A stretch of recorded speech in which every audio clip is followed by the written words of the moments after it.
Alam ni Corina na galing sa bintahan ng bawal na pulbos ang perang kanyang nakuha mula sa sasakyan ni Mark. Kaya nungka naisuko niya pa ang mga ito sa otoridad.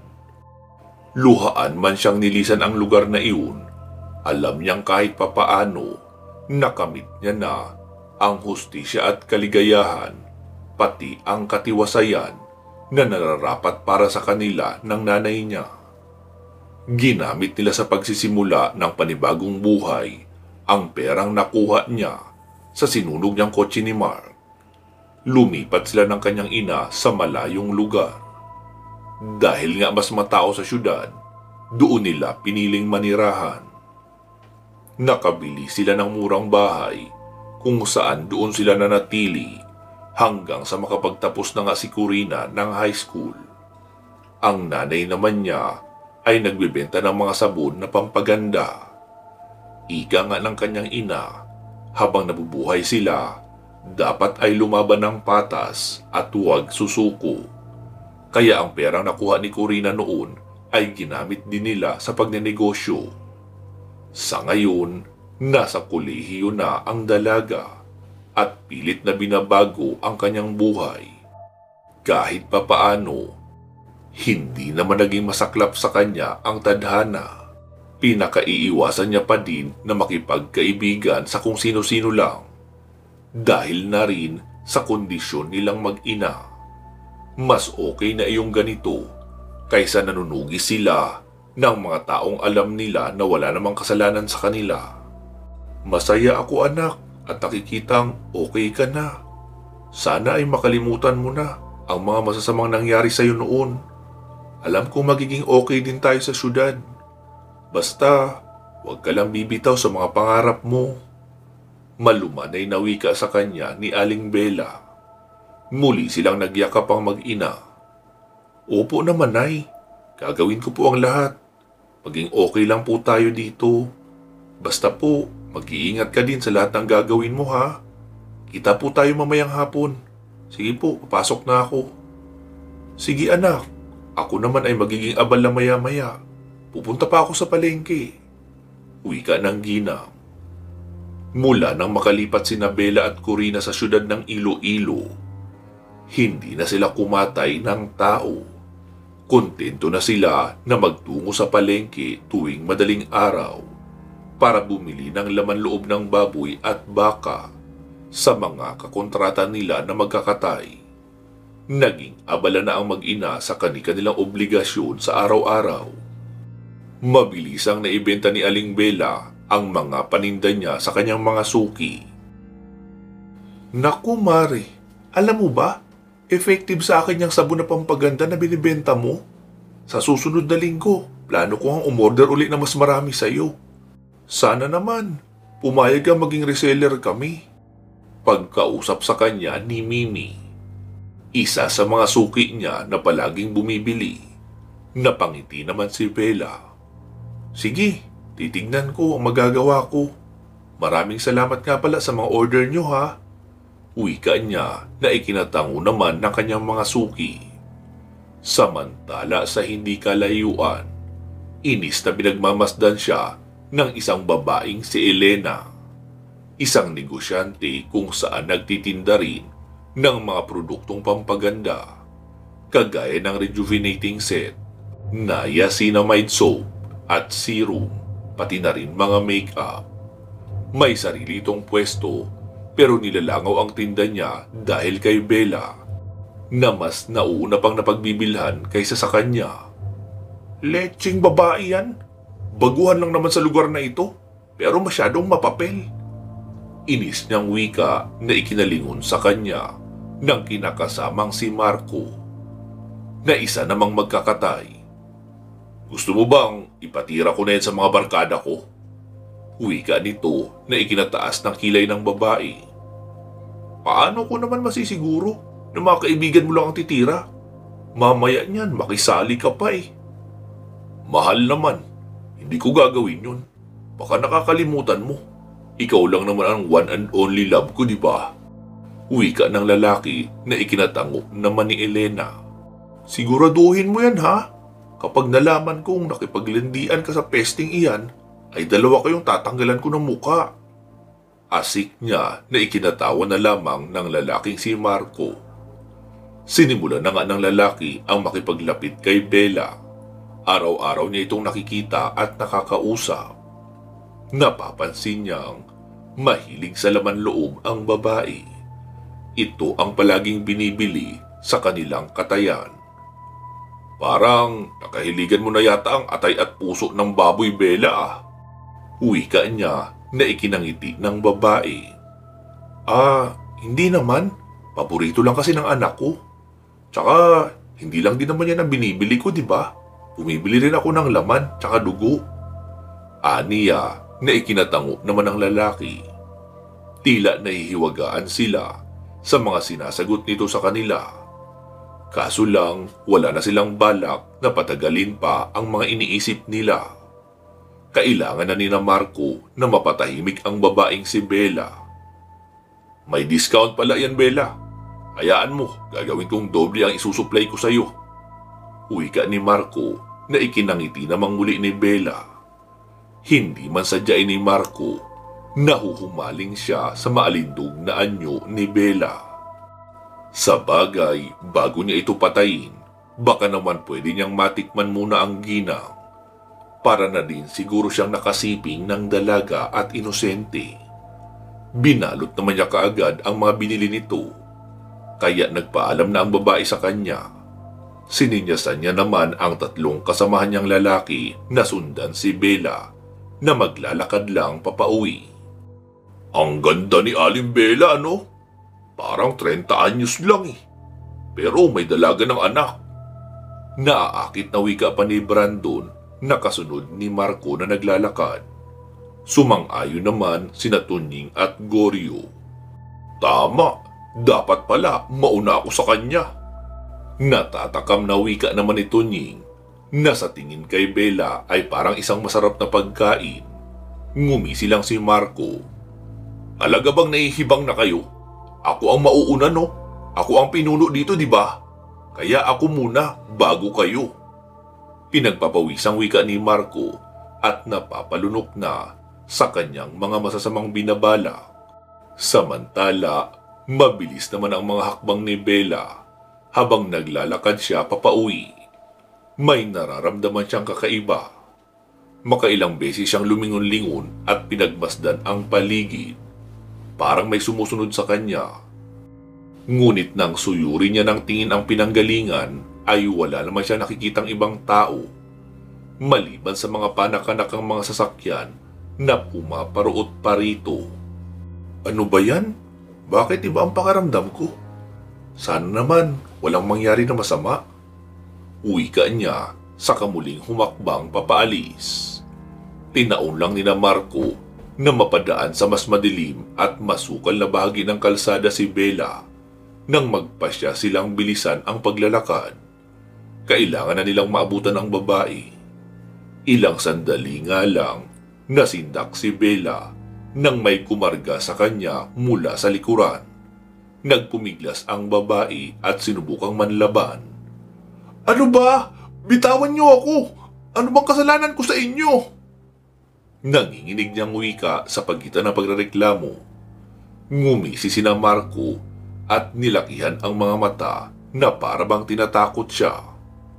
Wala kang kasalanan, Bella, pero hayop ka sa ganda at hindi kami papayag na hindi ka namin matikman. Singhal ni Marco sabay higlas ng kanyang suot na damit.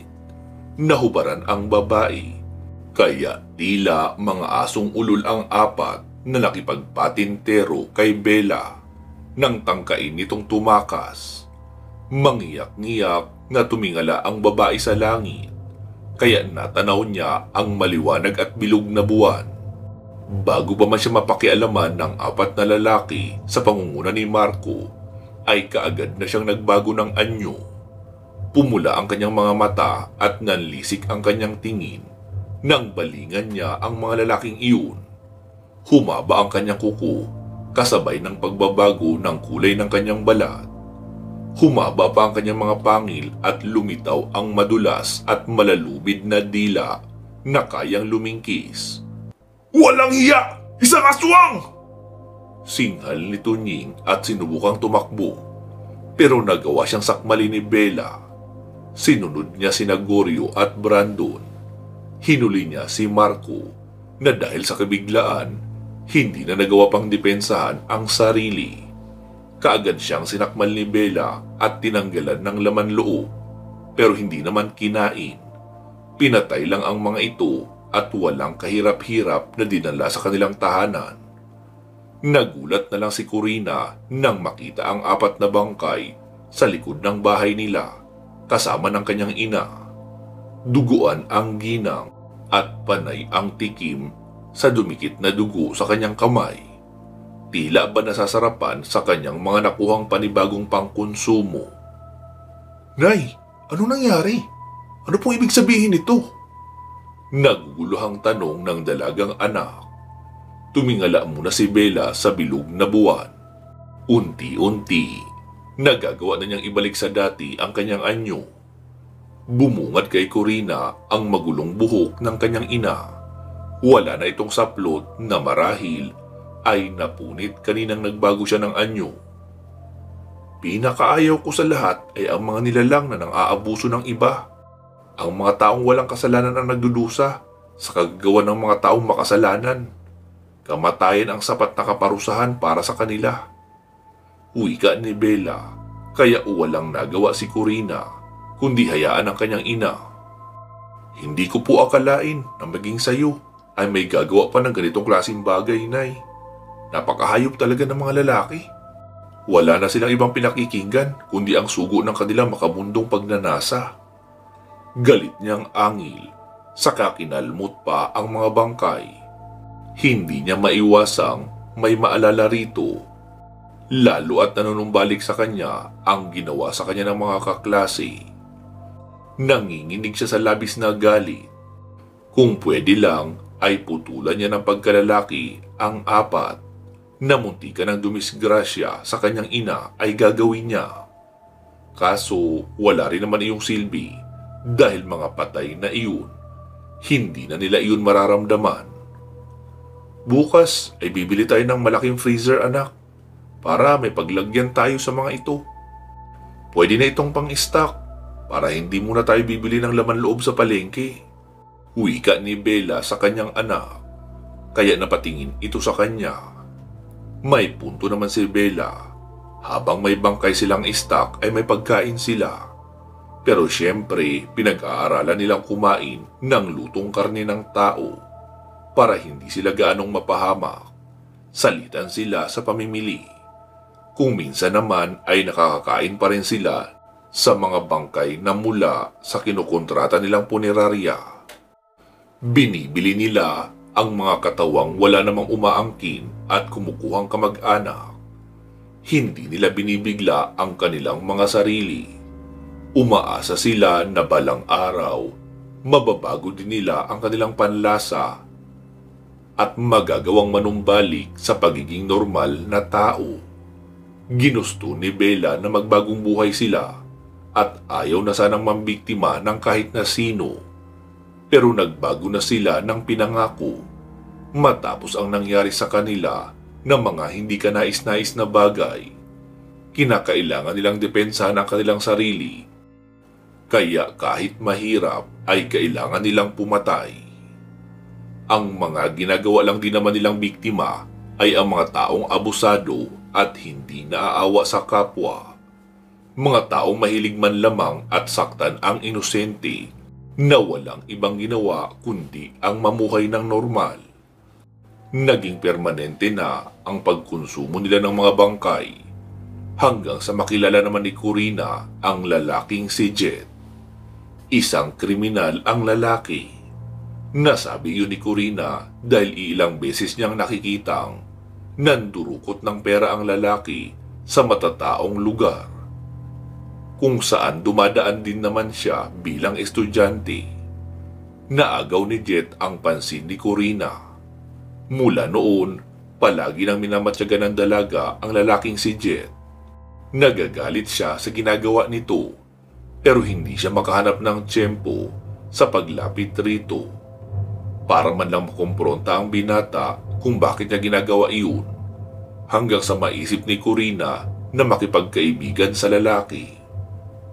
Alam mo, masama ang magnakaw na pinaghirapan ng ibang tao. Wika niya rito na ikinailing ng lalaki. Ilang beses niyang pinariringgan ang binata, pero tila ba wala lang ito sa lalaki. Hindi mo alam ang sinasabi mo, kaya kung ako sa'yo, huwag mo na akong pakialaman. Alam kong concern ka sa mga pinagnanakawan ko, pero gaya ng sabi ko, wala kang alam. Pambabara pa sa kanya ng binata na ikinatahimik niya. Marahil wala nga siyang alam sa motibo nito, pero isa lang ang tumatak sa isipan niya. Masama ang ginagawa nito. Hindi niya naman maiwasang magtaka sa kanyang sarili kung bakit hindi niya magawang saktan ang lalaking iyon. Gayong nagkasundo nga sila ng kanyang nanay na mga masasamang tao ang pupuntiryahin nila. Minsan, sinundan niya ang binata. Nakita niyang nagnakaw na naman ito. Pero napag-alaman niyang konektado ang kinakalaban nito ngayon sa mga pinagnakawan nito noon. Mga sindikatong nagpapakalat ng bawal na pulbos. Ang mga ninanakaw nitong pera ay itinutulong naman sa walang-wala o mga kapuspalad na hindi nabiyayaan. Ito ang dahilan kung bakit imbis na sawayin niya ang lalaki, hinayaan niya na lamang ito. Kung tutuusin, wala naman silang ipinagkaiba. Pareho silang nagnanais na matigil ang pang-aabuso sa mga tao na walang kakayahan na ipagtanggol ang sarili. Alam mo, ang turo ng tatay ko na isang ex-convict, hindi raw lahat ng gumagawa ng ganitong klaseng gawain ay literal lang masama. May mga bagay na kailangan tayong gawin para makatulong sa iba. Kagaya na lang nitong ginagawa ko sa mga tao. Wika ng lalaki na ang tinutukoy ay ang pangunguha niya ng income ng iba na mga nagbebenta ng bawal na pulbos. Magkaiba man sila ng paraan, pero iisa ang kanilang layunin. Iyon ay ang makatulong sa mga tao. May punto naman ang ama ni Jet na nagsabi nito sa kanya. Lamang sa ibang tao kasi, isang malaking pagkakamali ang hakbang nilang ito. Pero naging malapit ang loob niya sa binata. Binaliwala niya ang lahat ng nakikita niya at tinanggap ang mga kamalian nito. Kalaunan ay natutong umibig si Corina. Hindi ito nagustuhan ni Bella na noon ay natuklasan ang kanyang ginagawa. Nahihibang ka na ba, Corina? Isa kang aswang. Normal na tao lang si Jet. Siguro nga pareho kayo ng pinapaniwalaan. Magkatulad ang lahat ng inyong pinaglalaban. Pero anak, siguradong huhusgahan ka niya kapag nalaman niya kung sino ka talaga. Hindi mo ba alam ang magiging konsekwensya na ginagawa mong pagtitiwala sa kanya? Angil ni Bella nang minsang sikmatan niya ang kanyang anak. Hindi ito nagustuhan ni Corina. Minsan lang siyang magmahal. Tapos ngayong malalaman niya na ayaw ng nanay niya ang lalaking kanyang minamahal. Anong klaseng suporta ba ang nais nitong ibigay sa kanya? Nay, mahal ko po si Jet. Sigurado akong hindi niya ako huhusgahan. Marami na siyang nakilalang higit pa sa akin. Pero ginagawa niya ang lahat. Huwag lamang silang ilugmok sa mas masaklap na kapalaran. Alam kong may pag-asa pa para sa amin. Wika niya na marahas na ikinailing ng kanyang ina. Para lang sumuko sa mga bagay na pwedeng mangyari habang sumasailalim siya sa relasyon. Hindi ko alam, anak. Ayokong mag-isip ng kung ano-ano. Pero kailangan kong makasiguro na hindi ka sasaktan ng lalaking iyan. Hindi ako papayag. Sigaw niya at tinalikuran naman siya ni Corina. Alam niyang hindi sila magkakausap ng maayos ng kanyang anak. Pareho silang mainit ang ulo at hindi nakakarinig sa kahit na anong paliwanag.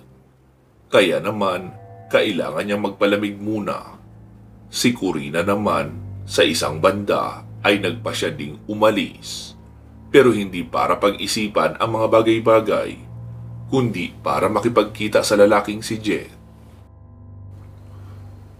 Kailangan na niyang sabihin ang lahat. Hindi naman patas para sa lalaki kung ibinabahagi na nito sa kanya ang lahat tungkol sa sarili. Samantalang siya naman ay hindi naging tapat rito. Sa isang tahimik na lugar sila nagkita, sa sementeryo, kung saan nais ng binatang si Jet na magtagpo sila. Bakit dito mo gusto makipagkita, Jet? Tanong naman ng dalaga nang makarating sila.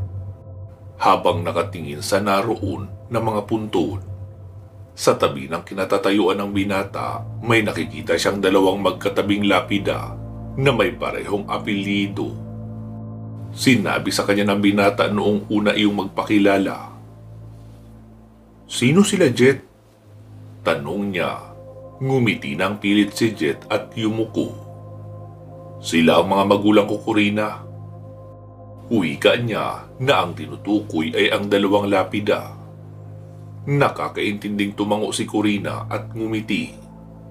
Ikinagagalak ko po kayo makilala, nanay, tatay. Wika ni Corina. Naawa siya sa binata. Napakabata pa nito para mawalan ng mga magulang. Kaya naman, para mabawasan kahit papaano ang dinaramdam nito, nagpasya siyang tanungin ang binata kung bakit at papaano namatay ang mga magulang nito. Namatay si nanay ko dahil sa atake sa puso. Hindi niya matanggap na pinatay ng isang aswang ang tatay ko. Kaya galit na galit ako sa mga aswang at nangangarap akong makahanap ng kauri nila. Alam mo kung bakit? Dahil nais kong maghiganti. Ipaparamdam ko sa kanila ang sakit na dinanas ng tatay ko. Pakiramdam ni Corina ay kinuyumos ang kanyang puso dahil sa narinig. Kanina ay gusto niyang ipagtapat kay Jet ang lahat. Pero ngayon, parang mahihirapan na siyang ipakilala ang tunay niyang pagkatao. Papaano pa siya kikilos ng malaya kung alam niyang ang kaisa-isang lalaking dapat sana ay makakaintindi sa kanya ang siya pang mauunang humusga. Hindi lang iyon, nagbabalak pang maghiganti si Jet sa mga aswang na kagaya niya. Nawalan ng gana si Corina na ipagpatuloy ang kanyang binabala. Alam niyang wala nang patutunguhan ang relasyon nila at malamang hindi na matutuloy ang mga plano nila. Kailangan na niyang umiwas habang maaga pa. Hindi naman siya papayag na saktan ng binata ang kanyang ina. Kahit gaano pa niya ito kamahal. Niyakap na lamang niya si Jet na labis rin na nagulat sa kinikilos niya. Alam kong mahirap ang naging sitwasyon mo, pero wala akong magagawa kundi ang damayan ka, Jet. Nalulungkot ako sa pagkawala ng mga magulang mo. Wika niya. Tinanggal ni Jet ang pagkakayakap sa kanya. Tayong dalawa ang tutugi sa mga aswang, Corina. Pagkatapos, bubuuin natin ang sarili nating pamilya. Yung sariling atin. Walang mananakit, malayo sa mga masasama. Wika ni Jet na mas nagpahina sa loob ni Corina. Gagawin ko ang makakaya ko, Jet. Wika ni Corina. Napansin naman ni Jet na may nag-iba sa kanyang tono ng pananalita. Gusto man nitong magtanong, hindi niya naman magawa. Alam niyang hindi rin magsasabi kaagad si Corina, lalo na't marami pa siyang mga bagay na hindi nalalaman tungkol dito. Ayos ka lang ba, Corina? Nag-aalala niyang tanong. Ngumiti ang dalaga at tinignan siya. Oo, ayos lang ako. Huwag kang mag-alala. Wika ng dalaga. Mukha ka kasing may problema. Naku, wala naman. Ayos lang ako. Palagi mo lang tatandaan na mahal kita. Wika ni Corina. Hindi na siya nagpatumpik-tumpik pa. Tumingkayad na ang dalaga at hinalikan sa labi si Jet. Pinagsaluhan nila ang malalim at nananabik na halik. Hanggang sa kalaunan, nakarating sila sa lugar kung saan naging piping saksi sa kanilang pagmamahalan. Matapos ang mainit na sandali sa pagitan nilang dalawa, nagpasya si Corina na lumayo. Alam niyang masakit pero ito ang tama. Kailangan niyang ilayo ang sarili laban sa mga taong alam niyang huhusgahan lang siya. Malungkot na ipinagpatuloy ni Corina ang buhay kasama ng kanyang inang si Bella. Lumipat sila ng tahanan at pilit na kinalimutan ang lahat, maging ang pagmamahal niya kay Jet. Kaso lang, 3 buwan pa lamang silang nagkakahiwalay, nakaramdam na si Corina ng sama ng katawan. Madalas siyang magsuka at mahilo. Kaya naman, labis na nagtataka ang kanyang ina. "May nakain ka bang masama, anak? Bakit parang namumutla ka?" Nag-aalalang tanong ni Bella. "Nay naman, pareho tayong aswang. Walang pinagkaiba ang kinakain mo sa kinakain ko. Kaya imposibleng may nakain akong masama. Pero iba lang po talaga ang nararamdaman ko eh." Wika niya. Napatitig sa kanya si Bella. Hindi kumbinsido sa kanyang mga obserbasyon. Ang ganoong mga sintomas na nakita niya kay Corina ay minsan na niyang naranasan noong panahon na ipinagbubuntis niya ito. "Anak, magtapat ka nga sa akin. Buntis ka ba?" Isang realisasyon ang dumapo kaagad sa utak ni Corina. Matagal na nga pala siyang hindi dinadatnan. Malamang may katotohanan nga ang sinasabi ng kanyang nanay. Maaaring buntis siya. Paano ba niya ipapaliwanag sa kanyang nanay ang lahat? Siguradong magagalit ito sa kanya. Bago pa man makapanumbat si Bella, ay nauna nang lumuhod si Corina na ikinagulat ng kanyang ina. Napaiyak si Corina sa kanyang mga naisip. Hindi niya akalain na ang minsang pinagsaluhan nila ni Jet ay magbubunga. "Anak, ano ibig sabihin nito?"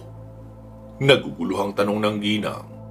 Lumuha si Corina at hindi matapos-tapos sa paghingi ng tawad.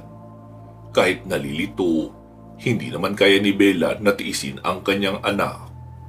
Mas makabubuti sa kanya kung susuportahan pa din niya ang kanyang anak, lalo na sa panahong ito, kung saan kailangan ng kanyang anak ang tulong at pag-unawa niya.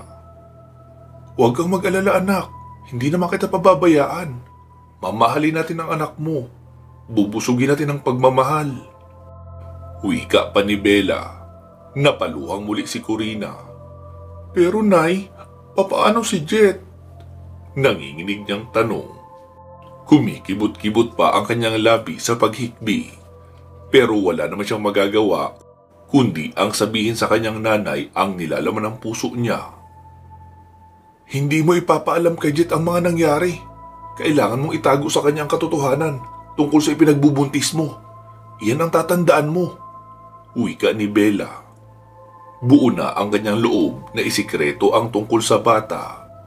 Kapag nalaman kasi ito ni Jet, baka maghabol pa ang lalaki sa kanila.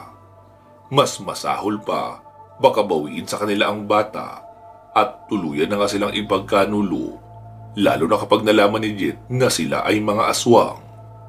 Samantala, hindi naman magawa ni Corina na itago na lamang ang tungkol sa kanilang anak. Bunga ito ng kanilang pagmamahalan, hindi karahasan. Kaya kahit labag sa kanyang kalooban, kailangan lang niyang ipaalam kay Jet na may anak sila.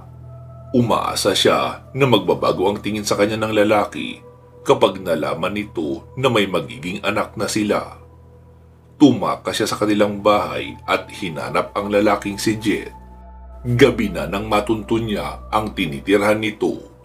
Naabutan niya ang binata sa loob ng bahay. Mukhang kadarating lang. Hindi siya manghuhula pero baka sa itsura ng lalaki ang pagkawala ng gana sa lahat. Gayunpaman, pinili niya lumantad na labis ikinagulat ni Jet. "Corina!" Gulat na wika sa kanya ng binata nang magkaharap sila. Napaiyak na naman ang dalaga nang yakapin siya ng mahigpit ni Jet. "Saan ka ba nagpunta, Corina? Ang tagal kitang hinanap. Akala ko ay nabiktima ka na rin nila." Wika ng binata. Kaya naman, gayon na lang ang nadaramang awa ni Corina para rito. Patawarin mo ako, Jet. Kung umalis ako nang hindi nagpapaalam sa iyo. Alam kong mali. Pero nagawa kong iwanan ka dahil may sapat akong dahilan. Aniya, saka nagsimula na namang umiyak. Pilit siyang pinapatahan ni Jet, ngunit hindi siya maawat-awat. Labi siyang nasasaktan sa lahat ng mga nangyari. Nagmamahalan sila at nakabuo na nga ng anak. Pero wala pang kasiguraduhan kung matatanggap pa siya ng lalaking pinakamamahal niya. Binuo niya ang kanyang loob. Ayokong mawala ka pa sa akin, Corina. Sana wag mo naman akong iwanan. Hindi ko kayang mawala ka. Mahal na mahal kita. Wika ng lalaki. Jet, patawad. Buntis ako at ikaw ang ama. Pero hindi tayo pwedeng magsama. Hindi pwede. Ha? Ano ibig mo sabihin? Bakit hindi pwede? Kung talagang mahal mo ako, ay makikipagbalikan ka sa akin. Sagot naman ni Jet. Umiling-iling si Corina at humarap muli sa lalaki. Hindi natin magagawa iyon dahil isa akong aswang, Jet. Umiiyak na wika niya at ipinakita sa binata ang dahan-dahan niyang pagbabago ng anyo. Hindi nakapagsalita si Jet dahil labis siyang nabigla. Halos gumuho ang kanyang mundo nang makita ang babaeng pinakamamahal niya at nais pag-alayan ng lahat na isa pala sa mortal niyang kaaway. Kauri ng aswang na pumatay sa kanyang ama. Buong hinanakit na hinarap ni Jet si Corina. Paano mo nagawa sa akin to? Bakit mo ako niloko? Ano ba kasalanan ko sa'yo? May kapaitang wika sa kanya ng binata. Tuluyan nang napagulgol ng iyak si Corina. Buong akala niya ay maiintindihan siya nito. Akala niya lang, porque alam nito na magkakaanak na sila, ay magiging maayos na ang lahat. Natatanggapin na rin siya ni Jet sa kabila ng lahat. Pero mukhang walang nagbago. Mas lumala pa nga ang paghuhusga nito sa kanya nang makita ang kanyang itsura. Nakakadiri ka! Hindi ko akalaing magagawa kung makipagsiping sa isang halimaw na kagaya mo! Wika ni Jet at masama siyang tinitigan. Hayop ka! Masahol ka pa sa tunay na halimaw, Jet. Sana, bago mo ako dinala sa ganitong sitwasyon, inalam mo man lang ang lahat tungkol sa akin. Masyado kang mapanghusga. Akala mo malinis ka na. Wala kang maipinagkaiba sa mga taong umabuso sa amin. Singhal niya at kahit aswang siya sa anyong ipinapakita sa lalaki, ay sinadya niyang ingatan ang pagbayo sa dibdib nito. Nandidiring pinigilan siya ni Jet. Hindi mo ba nakikita ang sarili mo? Mas nakakatakot ang itsura mo. Dapat kang mamatay. Mga masisiba kayong mga aswang. Wala kayong karapatang mabuhay sa mundo. Sigaw ng lalaki. Biglang nag-init ang dugo ni Corina at sinubukan niya umatake kay Jet. Pero itinulak siya ng lalaki. Medyo nasaktan siya. Lalo at maselan ang kanyang pagbubuntis. Pero dahil nasaan yung aswang siya, ay nasanggapan niya kahit papaano ang kanyang pagbagsak. Hindi lahat ng aswang ay pwede mong husgahan, Jet. Wala ka ring alam sa mga ginagawa at ipinaglalaban namin. Umangil si Corina at umakto na ngang mga ngalmot. Pero naitulak pa siyang muli ni Jet at tinutukan na ng baril. Natigilan naman ang dalaga sa binabalak niyang gawin. Subukan mo lumapit! Hindi ako mangingimim pasabugin ang baon ng ulo mo! Asik ng binata na mas lalong ikinasakit ng kanyang damdamin. Kanina pa niya nais magwala, pero pinipigilan niya lang ang kanyang sarili dahil ayaw niya ring masaktan ng tuluyan ang lalaki dahil mahal nga niya ito. Mapait nang umiti si Corina at mas minabuti na lang na umalis at lumayo. Tutal naman, wala na siyang mahihita sa lalaking walang paninindigan. Bago pa man siya makaalis, nagpahabol pa ng mensahe sa kanya si Jet. Corina, ito ang tatandaan mo. Kahit kailan, hindi ko matatanggap ang anak na sinasabi mong ating dalawa. Wala akong anak sa isang halimaw.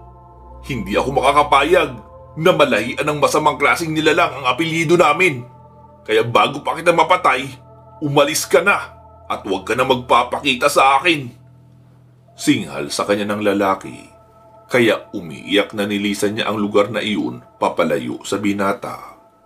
Palayo sa puso niyang naiwan at nadurog at hindi na kailanman mabubuo pa.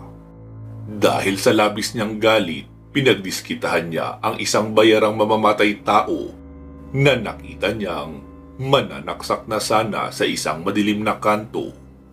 Pinili niyang iligtas ang kawawang biktima na nabugbog ng walang hiyang lalaki.